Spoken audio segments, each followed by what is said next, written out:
From the heartland of America and the gateway to the West, good morning, good evening, good afternoon, wherever the hell you may be. Broadcasting from an abandoned bunker under second base, surrounded by corn and ghosts, this is Don't You Know?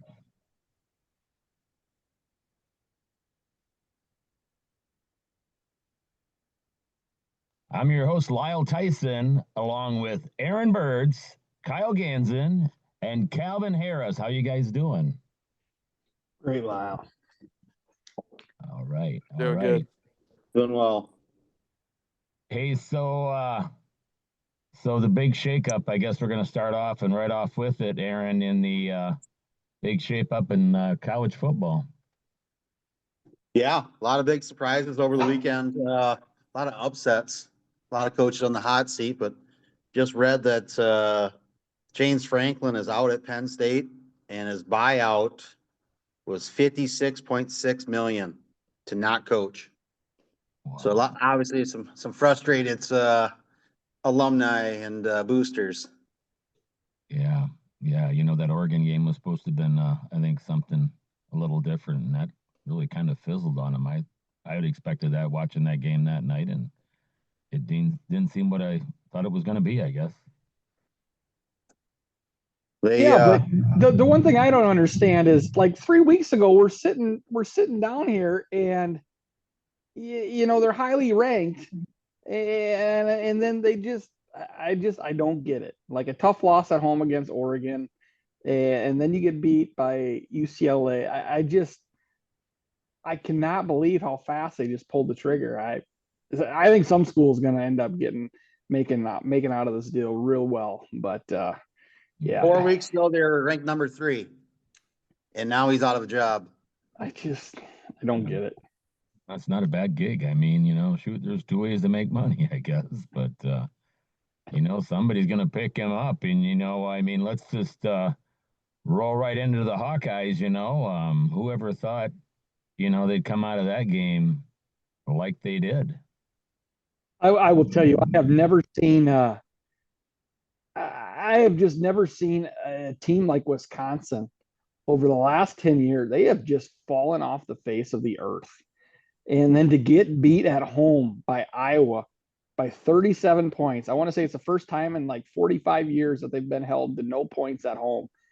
How does Fickle still have a job? He was the one that I thought was going to be the first one let go. I thought they were basically just going to give him his post game meal and just send him on his way. But yeah, they need to find their identity. I think when he came in, he was trying to open the things up with more of a passing game, but that's not who Wisconsin is. They had no identity yesterday. I know they had some injured players and whatnot, but they could not get anything to go. But then you look at Iowa, right? We pissed away the game at Iowa State. We have Indiana beat. And what this year could have been, especially now that Penn State isn't as good as we thought they were. Like, oh my God.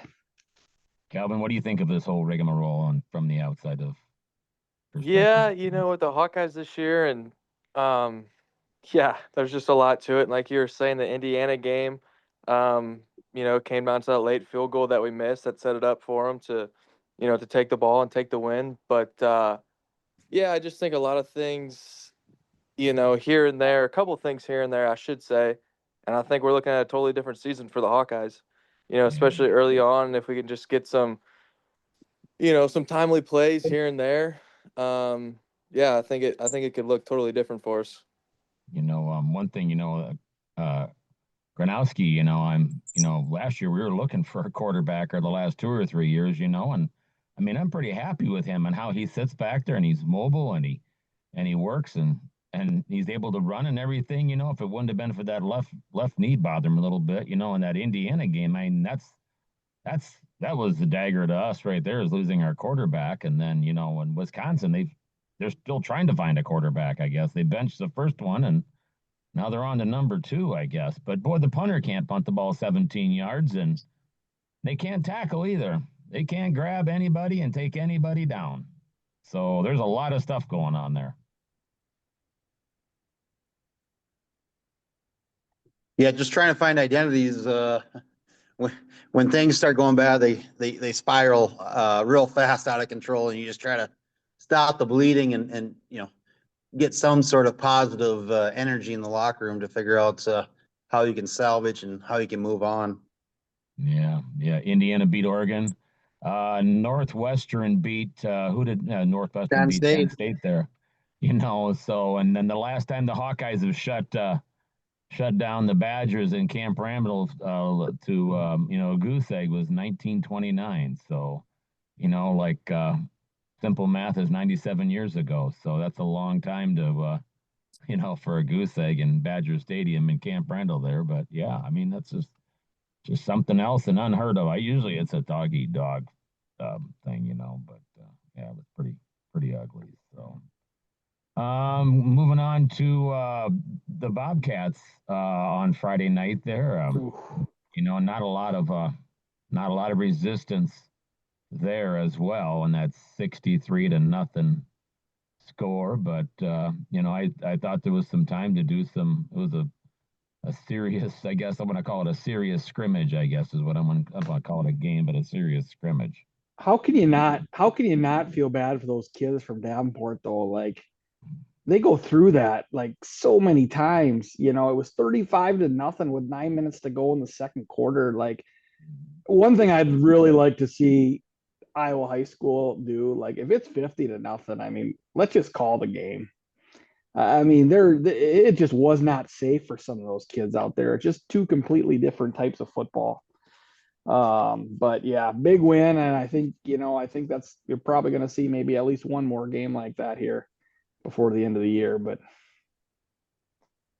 Yeah, I would agree. Some of those kids for Davenport just physically were just very, very small compared to the Western Dubuque team, especially who we got up front, especially on defense. And to their credit, they had a good running back. They had a good running back that was able to run off some plays, and he ran hard and he played hard. But just physicality wise, just two different levels from both teams. I mean, if you go down the 5A and 4A scoreboard and you look at those top 10 teams in each division, I mean, they're just rolling, right? Like I don't remember over the last like 5 years. It just seems like every year it's been getting the disparity between good programs and maybe programs that don't quite have, the consistency. It just seems like it's gotten so far apart. And You notice that the last 10 years or so, the state has gone ahead and went and these those top 15 teams in each class, they play each other and they're beating on each other to start the first 5-6 weeks, and then once it gets to the district part of the schedule, and that's where you start seeing all the lopsidedness, because you have these the state does a good job of getting comparable teams to play at the beginning of the season together to give everyone a chance. But once you get into districts play, it really shows the disparity between the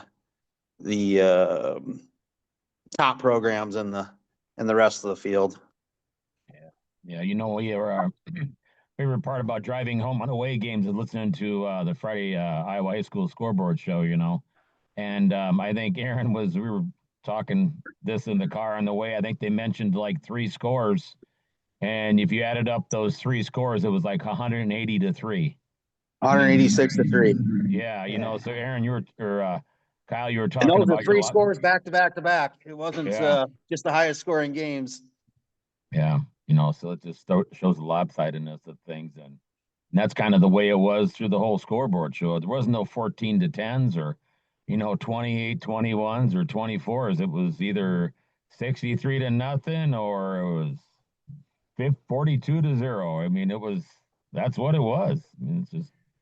I guess one shout out I do want to give, and we don't talk a lot of Dubuque City football on this podcast for obvious reasons, but I do want to give a shout out to the senior Rams for beating Hempstead.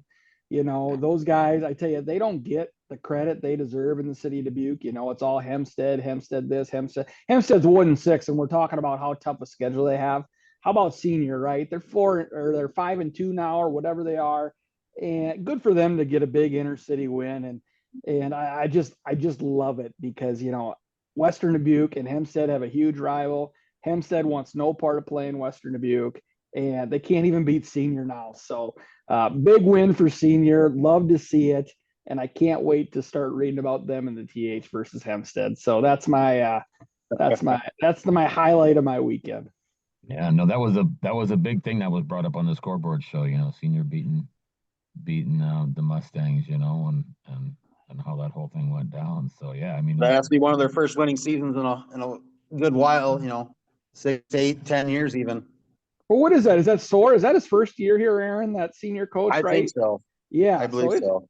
It's just neat to see. Like, I mean, those kids, they play hard and they've been kind of undermatched in a lot of games, but they fought and never quit. And it's just good to see. It's good for the city of Dubuque. They need something to feel good about once in a while. So yeah. Gonna move on to the volleyball team. They made it to state here, and they got to bye the first round, so they're gonna play Thursday the 23rd. So not this coming Thursday, the following Thursday, and maybe the matchup between Independence and Decorah, and they'll be traveling to Western Dubuque for that match on Thursday night. So the girls have really come on here as of late. Probably took a little bit to get their legs underneath them, but now they've been playing some very outstanding volleyball. yeah, if I remember right, Lyle, doesn't all showdowns go through North Scott pretty much for volleyball, right? They'd have to buy that first round, probably looking at Decorah. I can't wait to see the TikToks with Western Dubuque and Decorah. Depending on who wins. Apparently, there's some beef there, but I love it. Decorah real fast became a rival real quick. Right. You wonder if the North Scott thing, if that comes back around, if there's going to be more toilet paper displayed from, I guess, whatever town to whatever town, I guess, so. Yeah, we had unconfirmed reports that the Western Dubuque trailer got flipped off just outside of North Scott on Friday night by some fans, and they took the Eldridge exit, so that's unconfirmed. But yeah, quite the rivalry there too as well. So it is leading into a good banter back and forth. It's they're similar to Western Dubuque. They got a lot of rural small towns feeding into it. I would consider us, kind of the same culture. So it's good to have those.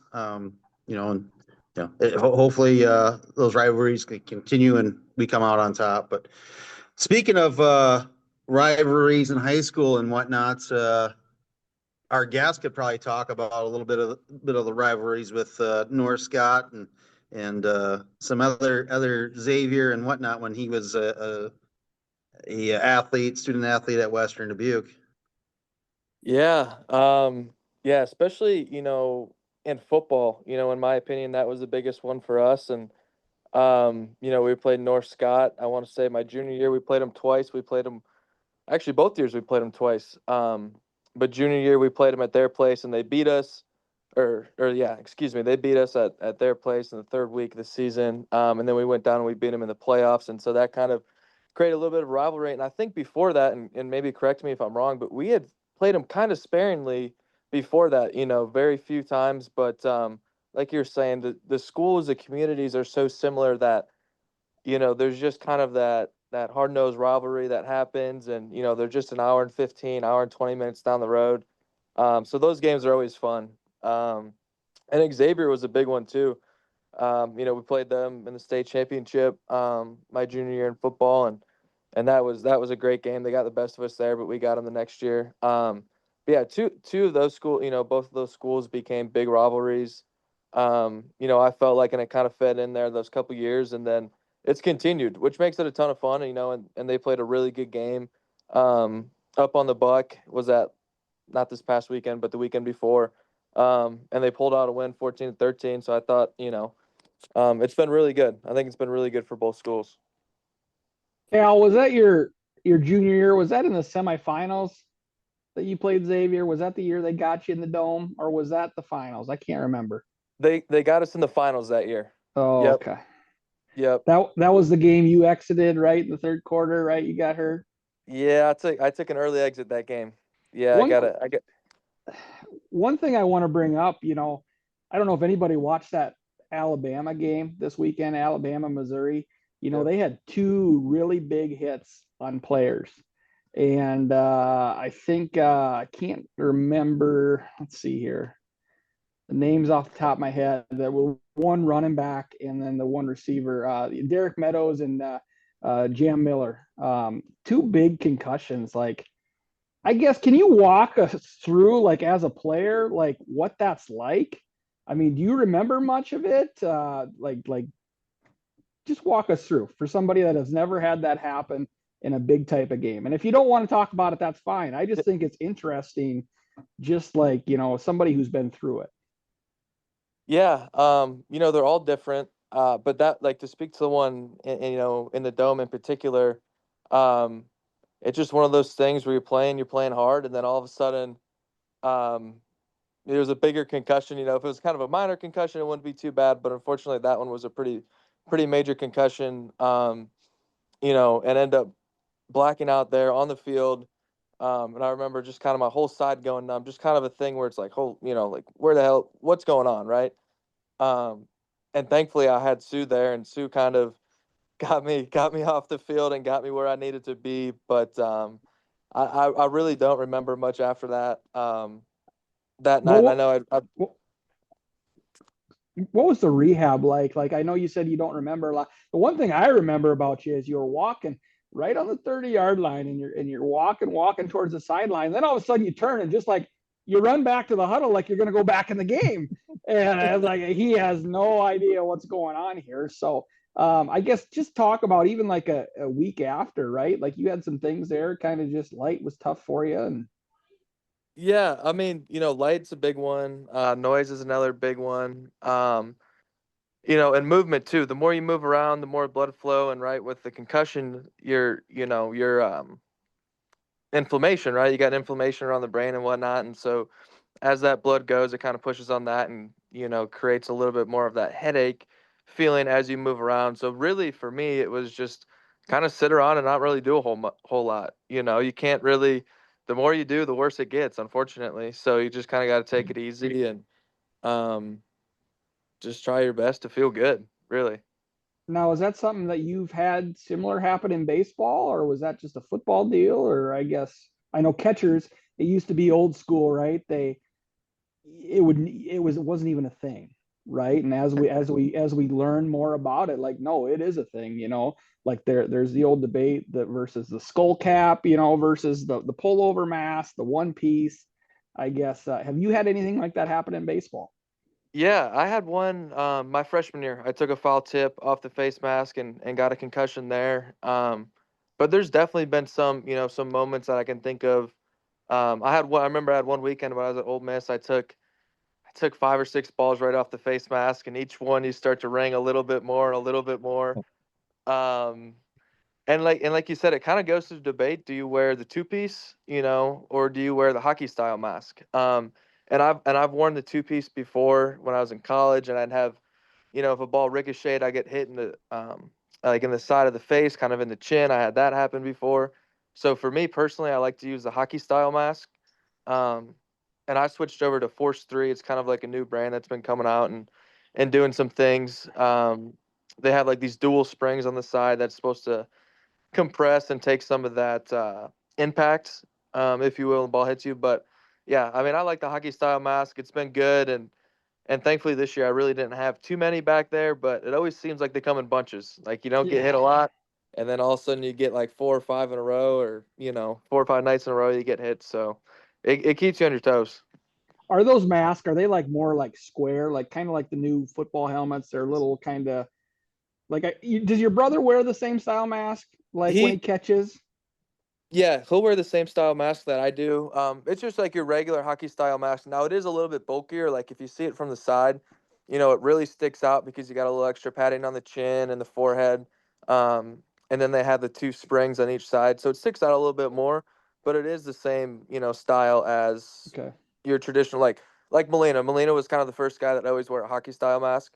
The same shape, same style. And then your chest protector too. That's always advancing in technology as well, isn't it?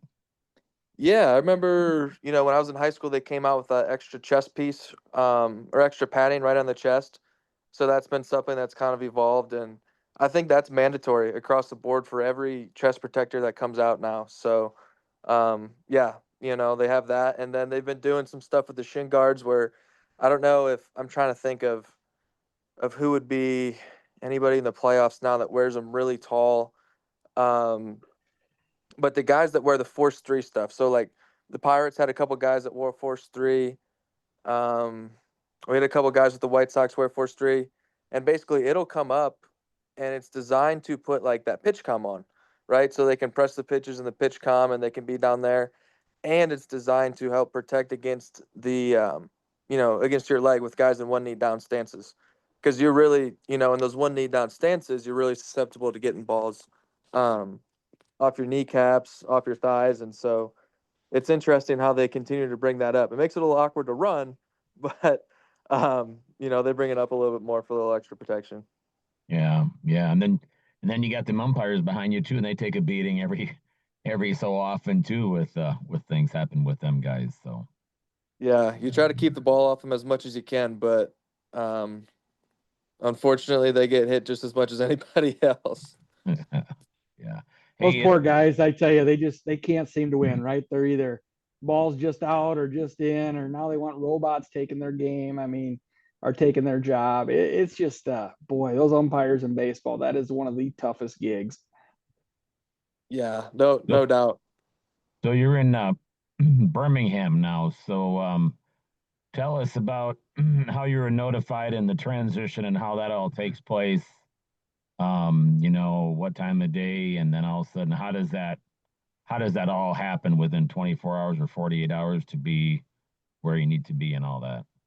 Yeah, so in my experience, we were in Charleston, South Carolina. We had just played a Tuesday night game. And right before the game, I had found out that we traded one of our big league catchers away. And usually there's somewhat of a trickle down effect, and like, people are kind of paying attention. So like, okay, they traded away a catcher, like, hopefully somebody gets bumped up and maybe that, opens up a spot. Played that night, and after the game, we had a really good manager, Chad Pinder, who had played in the big leagues. I don't know if anybody recognizes that name, but he was in the big leagues with the Athletics. And I think maybe one other organization for a few years, but really great guy. But he just kind of pulled me in front of the team. It was really cool. Pulled me in. He's like, hey, you're going to Birmingham. We'll figure out how you're getting there, but they play tomorrow. Like they play a doubleheader tomorrow. You're playing like they're in Knoxville. So it was, I think, like a 7-hour drive from Charleston. So basically, I had my truck there with me because I was planning on doing some fishing that week. And so it kind of worked out that I was able to hop in my truck the next morning and drive up to Knoxville. But yeah, I mean, it happens pretty quick, whether it be a flight or you drive from city to city. Once you find out, it happens pretty quick. And then what about your gear back at your apartment? Back in Kannapolis, I guess, or wherever you were at there. Yep. So for me, I drove up to Knoxville. This would have been on that Wednesday, and then finished out the week there. And then Sunday night, I drove back to Kannapolis, picked up my stuff, and then drove to Birmingham on that Monday. So we have Mondays off, so I was able to, take all day Monday to get there. See, so a little triangle there, and I know that North Carolina and that Knoxville, that's this beautiful area to play ball into, ain't it? Yeah, oh, it's a great spot. No, it's really good, and I was fortunate. Knoxville put up a brand new stadium, right in downtown. They were a little bit outside of town, kind of in a suburb last few years at an old stadium, but brand new stadium, really good spot. So Calvin, what's the digs like? You have an apartment. Are you with some other ball players? You got your own deal there. Like how does it work in the minor leagues? I mean, Yeah, we're very fortunate now. We signed a collective bargaining agreement. I think the minor league. We finally got a players association for the minor league, so we don't have quite the horror stories of 10 guys in an apartment, 8 guys in an apartment. So fortunately for us, they put us up. So I had two stories, two different situations. So Kannapolis, we had 8 guys in an apartment. So we had 4 townhouses in a row, 8 guys in each one of them. you're sharing rooms. You got like 5 guys to a bathroom.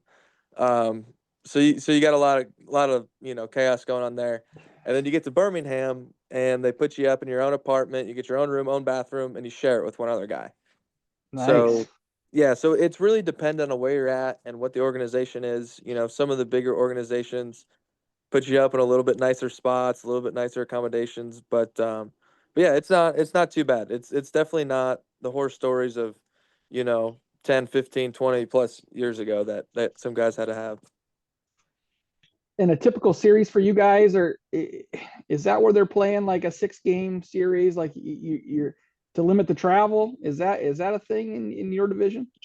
Yep. So all across minor league baseball, you're playing 6-game series. So we'll play Tuesday through Sunday. You're off Monday. And then depending on where you're going, guys will use Monday as a travel day or leisure day, whatever that case might be. But yeah, so we're playing 6-game series. Whether it is to limit travel, I'm not really sure the exact reasons behind it, but I think it was just part of that new agreement, and it makes it a little bit easier on the players, coaches, and organizations. And you like that schedule? I mean, kind of give you some normalcy or whatever. You're playing baseball, right? Yeah, I mean, you're playing baseball. You Yeah, can't really complain. Um, yeah, you're getting paid to play baseball. You're getting paid to play games, so I'll go wherever they tell me to go. yeah, perfect. How's this work out, Cal, with, obviously you become, friends, and acquaintances with all your teammates and you're living in tight quarters. When you get a word that, either you're moving on, they're moving on, you guys follow the transaction wire of the majors and above, just kind of seeing the trickle down effect, or how do you guys get, word of that, and what are the emotions attached to it? Yeah, it's definitely it's unique to each situation, right? Certain guys, especially you see it, especially at the double A level with pitchers. We had a few pitchers get called up straight from double A this year, and you can kind of start to see some of the steps they take to get guys ready to go for the major leagues. Like we had Grant Taylor get called up this year from double A, unhittable in double A. I mean, the guy's throwing 102 miles an hour with 7+ feet of extension, and he's got 3+ breaking pitches. And they start throwing him back-to-back nights. And that's when we kind of know, like, okay, this guy's going to get called up. Like, this guy's getting ready to go. So we kind of see some of those things. But then, too, on the flip side, guys getting released, right, around the draft. We have new players coming up, and, they put them in that new bridge league. I think it's called out in Arizona. And then they bump guys up from there, and then they keep bumping guys up. And so, in particular, we had a guy get released this year that was a tough one for the locker room, right? Really good guy, had been around for several years. So that situation was tough for a lot of people, and that was just kind of one of those things. But at the end of the day, it's a business, and take that as it is. Take the good, take the bad, but it's a business, and that's just kind of how some of those things work. So, catching over this past year from single A and then up to double A there to Kannapolis, the pitching, that pitching, them breaking balls and them sliders and all that, they just get way more ridiculous, don't they? They continue, yeah, they continue to get a little bit more wild. That's for sure. A lot of the thing too is you see guys, they have the right stuff. It's just, can they make it consistent, and then can they throw it for strikes? And so as you go up, yes, the stuff gets better, right? Like if you're throwing 100 miles an hour and you're throwing strikes and you have a breaking ball, you're probably not going to be in low A for very long. Um, so as you go up, you see a few more of those guys, and we had with the White Sox, especially in Birmingham, we had a really good staff, with some really good stuff, and they were consistent. But that's the biggest thing, consistency, excuse me, and just the ability to pitch. Um, knowing what their body does, what they have to do to be ready to go, um, and just having a belief when they go out there, I think too is one of the biggest things. What's your equipment like? I mean, do you have backup? So, you get multicolor, I think of whatever color scheme or uniform you guys are wearing, but what's your kind of your backup, or what's your equipment layout look like, I guess? Yeah, so I always try to take duplicates when we're on the road. Obviously at home I'll have double of everything, but when we're on the road I try to take double of everything. So I have a black set of gear and a gray set of gear that I kind of rotated a little bit. Somewhat superstitious with it. If we played bad one day, I'm like, all right, we're switching it. If we're on a winning streak, okay, this is the gear we're wearing. Um, but yeah, so on the catching gear side, that's it. Bats usually take on the road anywhere from, I don't know, just kind of depends on, if it's a 2 week road trip, probably take 6, 7 bats. If it's just a 1 week road trip, take 3 or 4 bats. So you're not worried. I always like to take 3 gloves. I have 2 gloves that I got my gamer, I got my backup, and I got a backup to a backup just in case. You never know what might happen. But yeah, and then cleats usually take 2 or 3 cleats. So I'll throw all of this in a second equipment bag is how I do it. And so that's just what works for me. That way I don't have to worry about it. I have everything I need, and it's not ever going to be a big deal.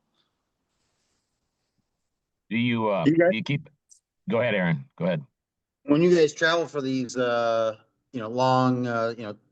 2 series road trips, are you guys taking tour buses? You guys got support vehicles too, or how's that roll? Yeah, so we just take buses. So we just take your normal bus, your normal charter bus. We did have a sleeper bus, an older sleeper bus that this summer that we were driving down to we were going down to Biloxi, and everybody's excited, and we're going to the beach on the Monday. It's great, but it's 100 degrees outside and the AC went out. And so by the time we got down there, everybody's like in boxers, soaked in sweat. It's just miserable. So we had that, and then the other bus is just like a regular bus. So we finished out the season with just regular, charter buses. But yeah, so it's different. Like I know when I was in Winston last year, we'd have sleeper buses, so the seats would fold down. You could lay down. It was real nice. But mainly just charter buses. Yeah. Still better How than many people are in the organization for on a road trip? Do you got 35 people, or are you taking 70 or? Yeah, so we have the team. I don't know how many guys exactly we carry on roster. I think it's 28 or 29.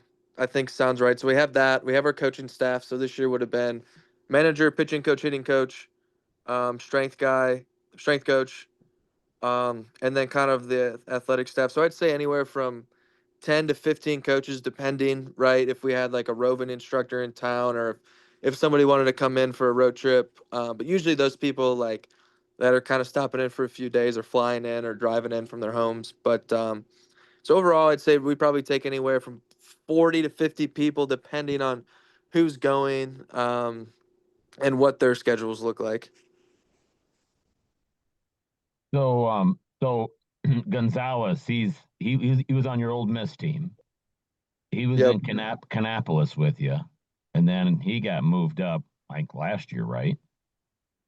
To Yep. Birmingham, Yep. and then you join him what, like in July or June, something like that. I joined them right at the beginning of June in Birmingham this year. Yeah, yeah, and I love it because we watch a lot of them games around here. We get the MILB for 21.96 a year, and it's hard to beat because you can watch all your games for the most part. I think most teams they all stream the games and everything. But I know that's really nice to come home and say, hey, I want to watch some baseball tonight. Well, this is what I'm going to flip on, because I ain't got the marquee. Can't watch the Cubs all the times, but I don't need to watch them anymore. I got you to watch, so it certainly is a lot of fun. And I do notice in the cannonballer area where if the ball hits the ground, you just grab it and you throw it back in. Now you just chuck it off to the side and get a new ball. That's one thing that I've really noticed is that the consumption of baseballs from single A to double A is probably tripled. Yeah, it's a little bit different. Yeah, if the pitcher, we had a certain pitcher on our team this year. I mean, we're warming up, and I think personally, I'm like, if you're warming up coming to a game, relief guy, right, in a big spot, I'd want the same baseball if it doesn't touch the ground. Well, he goes through like 4 or 5 baseballs every single time he warms up. And so by the time like the umpire's getting a whole new set of baseballs by the time he gets back on the mound, and he's got to make sure it looks good and everything. And so the consumption of baseballs is quite a bit. And the crazy thing is, some of those that he throws out, right? They haven't been thrown, they haven't been nothing, not scuffed, and they put them in a bucket and away they go. So it's interesting how it works. That's funny. That's funny. Random question for you, Calvin. You've been in single A, now you're in your double A right now. Yep. What is the best like gimmick night that you've seen at the ballpark? Like bring your dog or dollar beers or a beer batter. If he strikes out, everybody gets free beer. What is the best gimmick night you've seen at the ballpark? Yeah. Each minor league team, they always have some crazy ones, right? Like some interesting ones that bring people out. You have your standard like Bark in the Park. Thirsty Thursdays always brings a good crowd. Fridays they always try, so they do fireworks Fridays, Saturdays. You got Star Wars nights. You got, oh, what did we have last year? We had like colon and semicolon night in Winston-Salem, and nobody knew what it meant. And we're like wearing these crazy jerseys, and we're like, what? And nobody showed up, and we're like, what are we doing? I guess it's crazy. Um, I think I but yeah, remember that. yeah. So we had that. And each place kind of does it differently, right? Like I remember we were playing in Greenville, South Carolina, and there's some colleges in Greenville, South Carolina. And the first time we went there when college was in session last year in Winston-Salem for Thirsty Thursday, it was pretty rowdy. And so that makes it fun. Like they're getting into it. It's like dollar beer, $2 beer, and they got the beer batter. And usually they Yep. pick the one guy that like just got called up and he's already nervous. He's like 0 for 10 with 7 punch outs already in the league. And so they all get excited about that. But yeah, no, it's interesting. Some of these things that they can come up with for minor league baseball just to get people to the stadium sometimes. Oh, I tell you, one of my great, I was in college at UNI and the Honkers were in town versus the Bucks, and old Brett Featherson was the beer batter for the Honkers. I tell you what, that crowd has never went so nuts. And yeah, cheap beer. I tell you what, it's good. And like you said, just the atmosphere, right? Like you get in those college towns, you give those kids some cheap beers, and that's just good, clean fun. Yeah, no, it creates quite the environment. That's for sure. You get around some of those college towns and um it's a lot of fun. Knoxville was the same way. We went there and they packed out every night and it was a lot of fun. So, what was one of probably your favorite parks that, when I talk about parks to play in, I mean, what is that? What would you say in response to that? Um in minor league baseball, I'd say I like any park that we play kind of on the beach. That's always nice. I was a big fan of Biloxi, just about the layout. Like the dugouts were field level, which I liked. The batter's eye was great. The stadium itself wasn't great, but there was a couple of things. But in terms of nicest stadium, would have to be Knoxville. Knoxville had just put theirs up. Everything's brand new. They have big crowds every night, and so that was a fun place to play. So, you got back here, what, a couple weeks ago, 3 weeks ago, and then what's your schedule here on out for the next 3-4 months? Yeah, basically just kind of getting ready for spring training. I'm gonna kind of do what I did last year and take the first month to, weight train, get my weight back up to where I need it to be. Just get the body feeling good again. And then kind of go back into my baseball stuff and ramp that up. And I know in January last year I went down to Mitch Keller's place there in Hiawatha. I think it's in Hiawatha, just right outside of Cedar Rapids. But he would throw, Colin Ray would throw, um, who threw well last night. He obviously made, one mistake on that slider, but I thought he threw really well.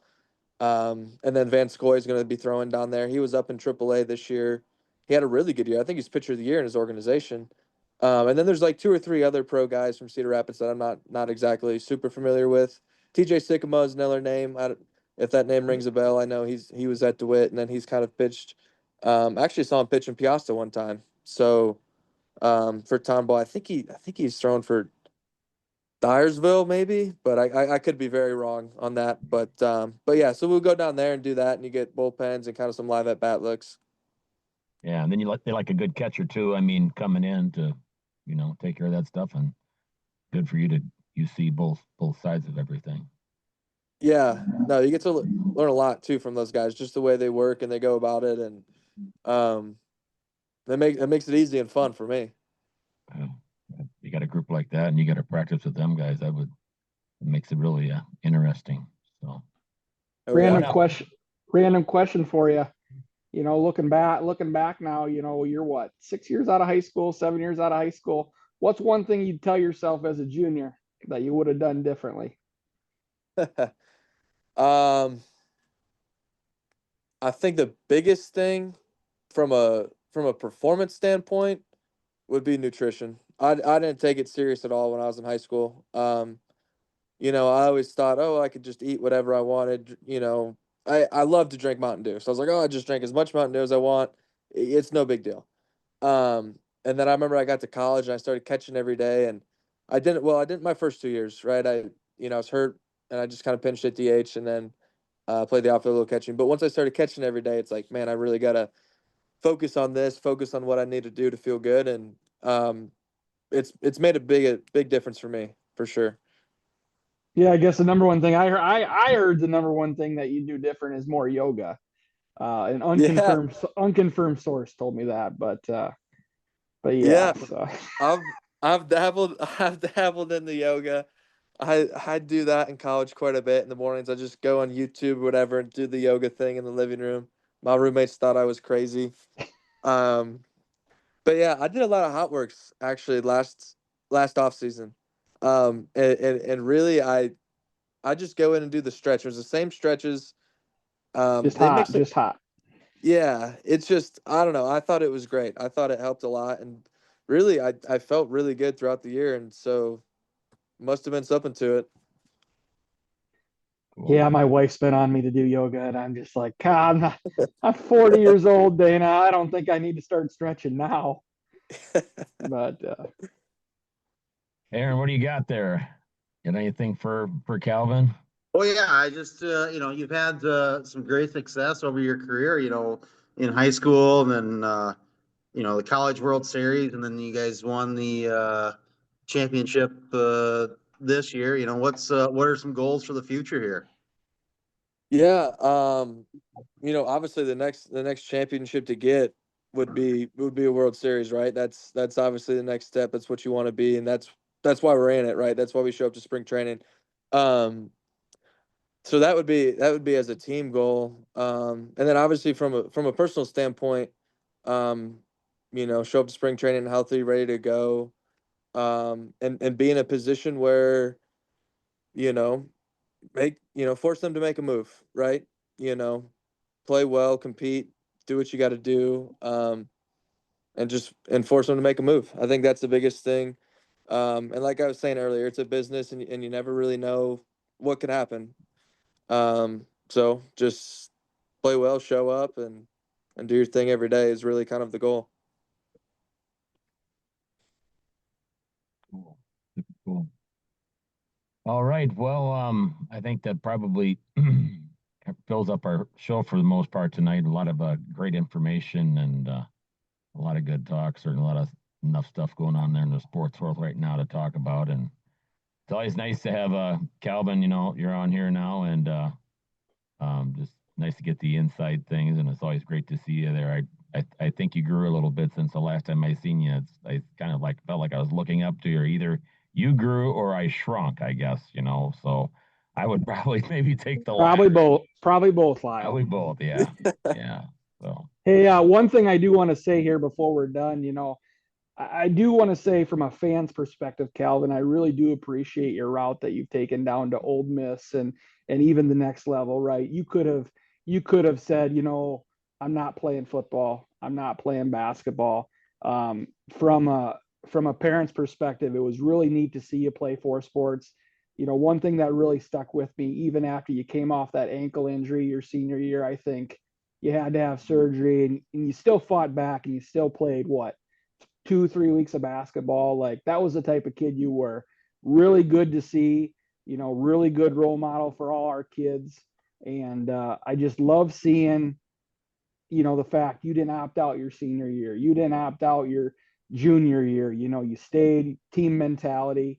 It was really cool to see, like I look at even Wahlert 2 years ago, I think they are the best baseball team in the state, and then the one gentleman decided, he was going to go pro and doesn't play high school, you didn't do that. You stayed with your team. And I think that it was really fun from a community perspective to see. So that was cool to see. And I hope, more kids in high school see that and see that they don't have to specialize to one sport.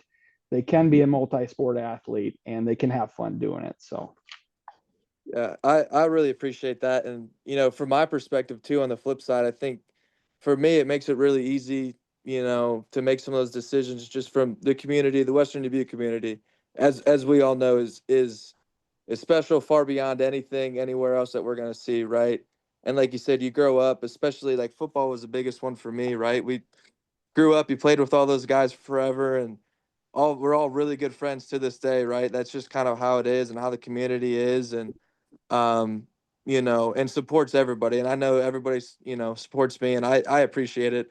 And it's really special to me. And, I talk to some of the other guys that I play with, and, I'll run into the Western Dubuque people, I'll run into Iowa people, or I'll run into whoever, from back home at games, and guys just unfortunately don't have that other places, and it's, super appreciated on my end. And, yeah, I think it's just a really special community, a really special place. So that's well said. I will give a shout out to Brett the other night because Aaron and I were standing on the 20-yard line and he kind of cheated down the sideline there, and they thought he was going to step out, and he kind of laid into that safety a little bit and laid him out on the 5-yard line. And I think I thought I heard Aaron. I thought I heard coming out of the defender there. So Brett followed in Cal's footsteps of being aggressive and then not backing down from everything, and love the physicality and contact. And it's like I said, Kyle said, Cal was a role model for so many and kind of set the tone. If you look at the success at West Dubuque, since that 2017, 2018, just in baseball and football, you can kind of pave the way to just set new traditions. So greatly appreciate all you've done for West Dubuque, and you're a great role model for the community. Does Brett ever ride you, the fact that he's got more state baseball championships than you, or I guess what's that like? He occasionally will, yeah. And you just say get that football championship and we'll be even. Just tell him, huh? Yeah, I'll say something like to that effect. Yeah, yeah. No, he'll ride me a little bit about it. Maddie does too. Maddie rides me a little bit about it too. Well, she has one up on both you guys. Yeah, she's multi-sport state champion. Yeah. No, she's got one up on us. Yeah, volleyball and softball there. It was good to see her back out on the diamond too. So yeah, that's a lot of fun. A lot of fun. Oh, absolutely. Yeah. So well, thanks, Cal. We appreciate you coming on with us tonight. Yeah, absolutely. Thanks for having me.